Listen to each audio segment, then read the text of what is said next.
La scène internationale assiste à une démonstration de puissance navale, alors que des navires de guerre russes se dirigent vers La Havane.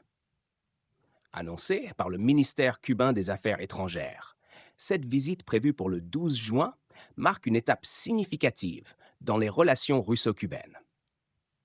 Selon les autorités, cette visite symbolise une collaboration militaire et stratégique renforcée entre les deux nations, ravivant des souvenirs de l'époque de la guerre froide, lorsque l'Union soviétique maintenait une forte présence dans les Caraïbes. Cette escale des navires russes à La Havane intervient dans un contexte géopolitique tendu, où la Russie cherche à réaffirmer son influence en Amérique latine face à une présence américaine historiquement dominante dans la région.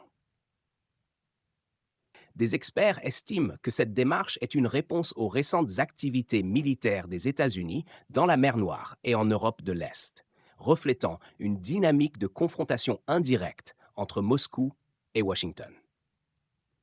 Les navires russes, composés notamment de frégates et de destroyers, sont équipés de systèmes de missiles avancés et de technologies de surveillance sophistiquées, soulignant ainsi le niveau de sophistication et de préparation de la flotte russe.